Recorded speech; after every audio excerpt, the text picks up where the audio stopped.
Greetings, citizens, and welcome to Unknown.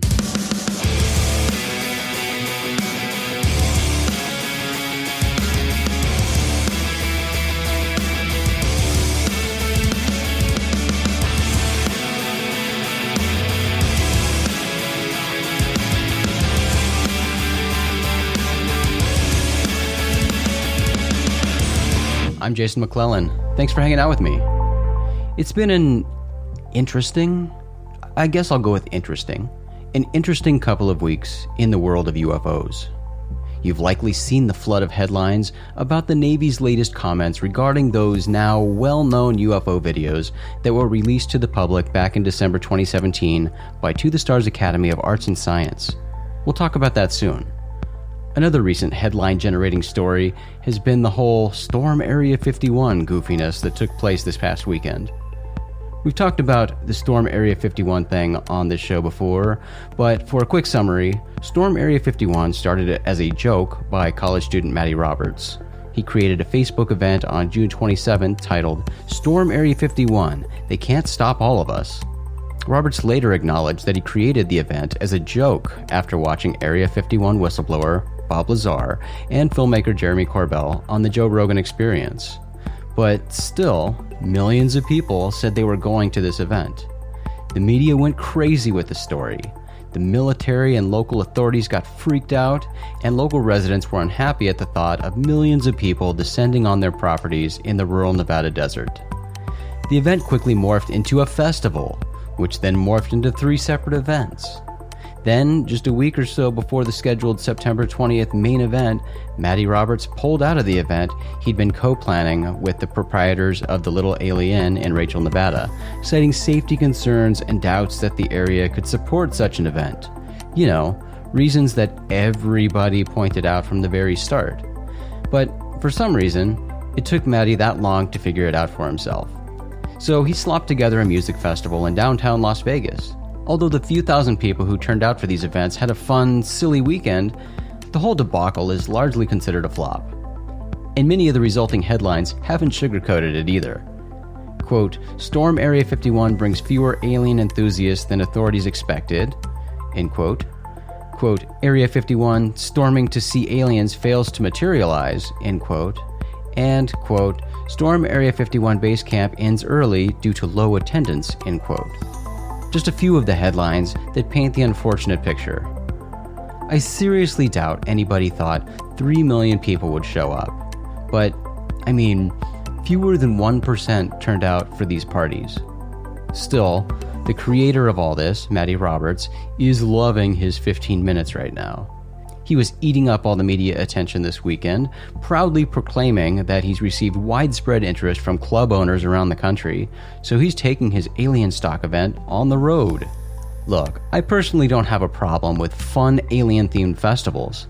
I think events like this certainly serve a purpose, and they can be a blast for people like me who are fascinated by the UFO ET topic. I frequently mention my opinion that the social aspect of UFO conferences is perhaps the most valuable element of those conferences.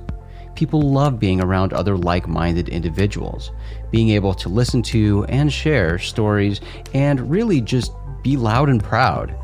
The stigma surrounding the UFO topic leaves many people feeling like they have to keep their UFO ET interests hidden from friends and family. When they attend a UFO conference or other UFO-related gatherings, like the Storm Area 51 events, these people feel like they can let their hair down and just be themselves. That's awesome, and that's why I think there's tremendous value in events like this. But the Storm Area 51 thing was doomed from the start, stemming from a stupid call to storm a military base in hopes of obtaining UFO secrets. Of course, some people view Storm Area 51 as a great success because it forced aliens and UFOs into headlines around the world. And some even interpret the widespread media attention and the fact that millions of people said they were going to actually storm the base as some wonderful indication that the masses are rising up and demanding that the government disclose its UFO secrets. That interpretation seems like wishful thinking, especially when you look at just how few people followed through with even showing up to the events, and when you look at who showed up. These are largely people who were just looking to enjoy a silly weekend, snag some cool photos to post on Instagram, and feel free from judgment or ridicule for a brief moment. And people who made the trek out to the Nevada desert got that. They were part of a brief pop culture thing. I'm certainly not reading anything into the whole Storm Area 51 thing. To me, it's not a sign of growing interest in UFOs or extraterrestrials. Most people are interested in these topics in one way or another, and always have been. And we certainly didn't need Storm Area 51 to generate headlines about UFOs. There are always headlines about UFOs. And you can even argue that the stories about Storm Area 51 actually do more to reinforce the established notion that only weirdos and freaks like UFOs. But then, at the same time, we have a flood of headlines about the Navy commenting about UFOs. This latest flood of headlines was prompted by veteran UFO researcher John Greenwald, who on September 11th published a story on his website, theblackvault.com, titled, U.S. Navy releases dates of 3 officially acknowledged encounters with phenomena. Of course, the 3 encounters he's talking about here are those shown in the highly publicized videos released by To the Stars Academy of Arts and Science in December 2017 and March 2018, now known as the FLIR 1, Gimbal, and Go Fast videos. According to Greenwald, Joseph Gradisher, who is the official spokesperson for the Deputy Chief of Naval Operations for Information Warfare, commented that, quote, the Navy considers the phenomena contained/depicted in those 3 videos as unidentified, end quote. On September 17th, MJ Banias and Tim McClellan published a story on Vice.com about Greenwald's story titled, quote, the Navy says the UFOs in Tom DeLonge's videos are unidentified aerial phenomena, end quote. It's this article that generated headlines by media outlets around the world. Don't get hung up too much on all the hype being made about the Navy admitting UFOs are real. That's certainly not the case here. The military admitted and acknowledged the reality of UFOs long ago. The military does have a rich public history with UFOs. Even the term UFO was coined by the military, by Captain Edward Ruppel, specifically in the early 1950s when he took over the Air Force's official UFO study, Project Grudge, which then became Project Blue Book. The Pentagon acknowledged its UFO program in recent years, and the Navy recently revamped its UFO reporting procedures. Yes, the military officially collects, investigates, and studies UFO incidents. Not something you do if UFOs aren't real. Although some media outlets have excitedly reported that the Navy's recent statement is the first time the military has acknowledged a UFO case a true unknown. Hey, that's the name of this show, Unknown. But that's beside the point. It's just not the case. Just look back at the official studies conducted by the Air Force. Not only did Project Sign acknowledge unknown or unidentified objects, it even went so far as to say that the most likely explanation for some UFOs was extraterrestrial spacecraft. And when Project Blue Book concluded, it listed 701 of their investigated cases as unknowns. The real news related to the recent story is the statement by the Navy spokesperson that the objects observed in these specific Navy videos are unidentified. It's always cool when officials make public statements related to UFOs. So this latest statement from the Navy is most certainly noteworthy. Of course, it's important to avoid letting our imaginations run wild. As I mentioned earlier, the statement provided to John Greenwald states, quote, the Navy considers the phenomena contained/depicted in those 3 videos as unidentified, end quote. We can interpret the statement as saying a lot or saying a whole lot of nothing. This could mean that the Navy genuinely doesn't know what the objects are in these videos. But looking at the word unidentified to whom? Clearly, the public doesn't know what those objects are, so that means they're unidentified. But it doesn't necessarily mean the Navy doesn't know. The public definitely doesn't know, though. So using the term unidentified here wouldn't technically be inaccurate. Statements from the military, like the recent ones from Navy spokesperson Joseph Gradisher, are carefully crafted. The words are chosen deliberately and carefully. We can take it at face value, but it certainly leaves the doors open for all sorts of speculation. Another quick thing to note about this recent statement from the Navy.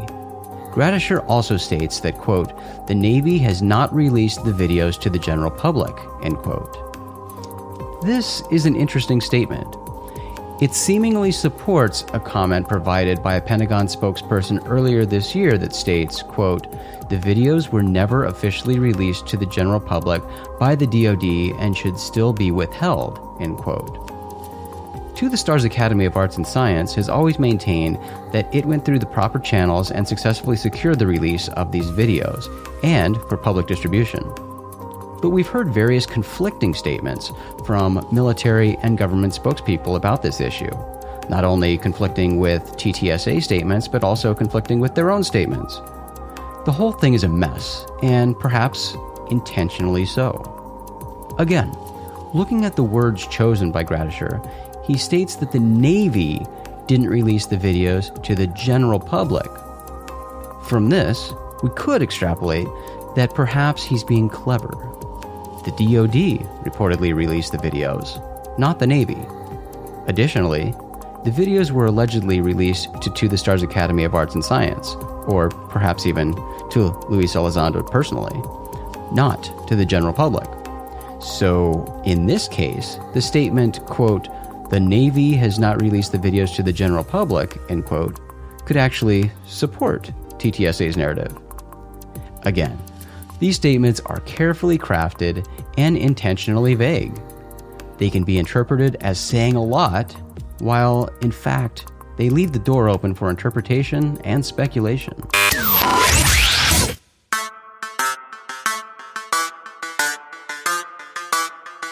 Well, citizens, as we wrap up this episode, we invite you to come join us in the Rogue Planet Facebook group at facebook.com/groups/Rogue Planet. We'd love to hear what you think about Storm Area 51, the Navy's UFO statements, or anything else UFO related that's on your mind. You can always find more episodes of Unknown on Apple Podcasts, Stitcher, Google Play, iHeartRadio, and YouTube. Subscribe on your favorite podcast provider so you're notified when we publish new episodes. And if you haven't done it already, it would be awesome if you could take a minute to rate and review Unknown on your favorite podcast platform. You can always find this show at rogueplanet.tv because Unknown is a Rogue Planet production. rogueplanet.tv is your home for all the strange. Big thanks to our talented friend and fellow Rogue Planeteer Caleb Hanks for the show's intro and outro music. Check out all his work at theclerkchronicles.com. Thanks again for hanging out with me today. I'm Jason McClellan. Do me a favor, friends.